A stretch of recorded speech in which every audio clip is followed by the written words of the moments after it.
Imagine a world where everyone treats each other with dignity and respect. And when problems do arise, everyone works hard to do right by each other. In the Bible, America needs prayer. We keep it right by our mailbox so everybody passing can see it. Last week, Linda and I decided that we'd go camping. Just 14 miles from our house here in the Turtle Mountains is the International Peace Gardens. And we thought, you know, just for a quick getaway, we would go over to the Peace Gardens and camp in the beautiful Turtle Mountains and just kind of escape some of this crazy. We're going to go over, just get away from some of the bad news that's going on in the world. And so on December 10th, we decided to go over there and camp that night on December 10th and go to the memorial event on the 11th. And then on the 10th, you know, we got more bad news. This whole assassination of Charlie Kirk. There's just so much of this anger and hate going on in the world. It's just crazy. People have to chill, you know, give peace a chance. It's real frustrating not to get angry, and especially at the people that would do this, like assassinate someone for just speaking their own way, and all of it, you know, the whole thing about... Intense topic, murder. Jesus begins, "You have heard that it was said to the ancients, 'You shall not commit murder.' He's quoting from the Ten Commandments here. And I say to you that everyone who is angry with his brother will be guilty in the court. And whoever says to his brother, 'You good for nothing,' will be guilty in the high court." Wait, so Jesus is equating anger and name-calling with murder? He got your attention, didn't he? Yeah, but obviously murdering... This young lady that was killed on the train or the bus, this Ukrainian immigrant, the school shootings, you know, a spiritual battle's going on, and it's growing. Evil is growing, but the light, God is shedding light and truth on all of this. And maybe he used Charlie and will use Charlie and his memory and his work to shed the light on all of it. So anyway, this video is about our time over at the Peace Gardens. But it's mostly about we have to give peace a chance somehow.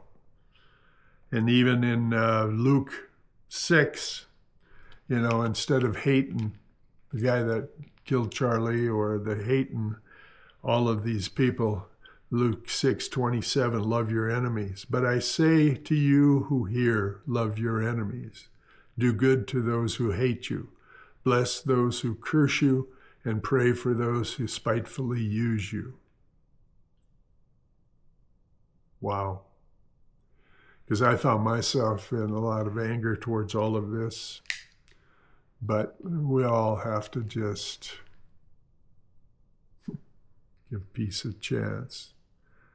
So this is what I decided to do something about all of this instead of just sitting around being upset and angry,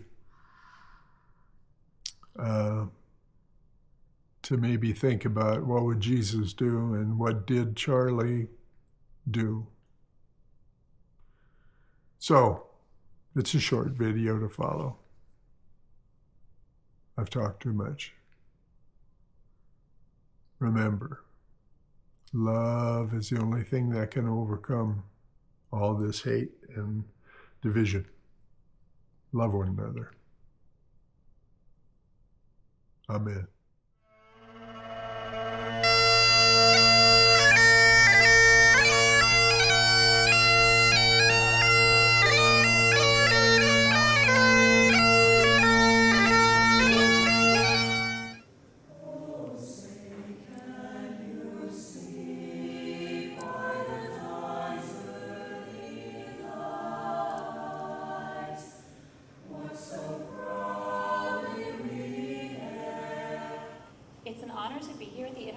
Peace Gardens, a place which symbolizes the enduring friendship between our two countries, as we gather to commemorate the tragic events of September 11th, 2001.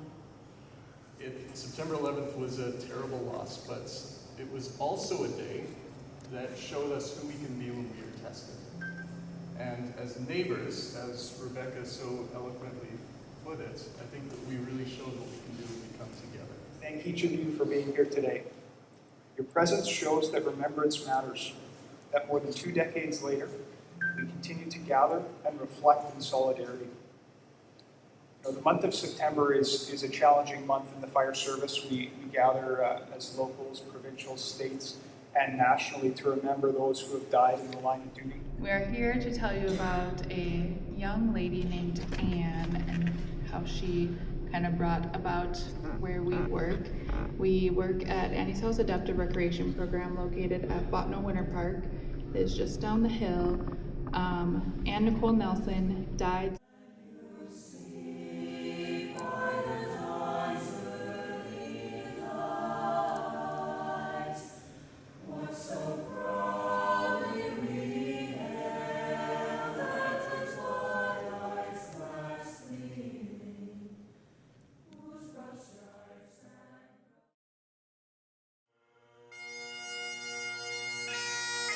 What young people especially are screaming at is they say, give me a structure that I can live my life by.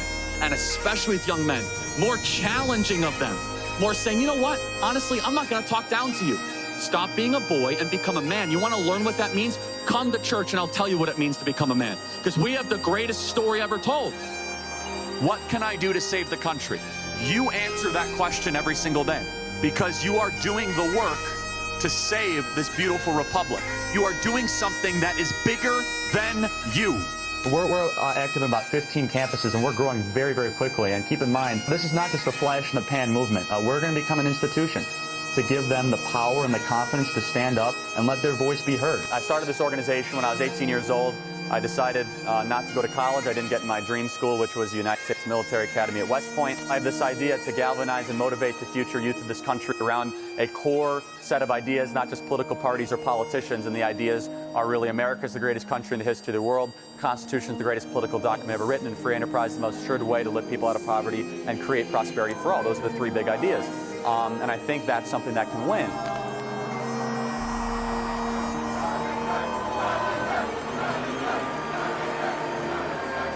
We as Christians are called to go into the public arena to correct error with truth. So I go to college campuses and there's a lot of error. We're all sinners. We all live in error.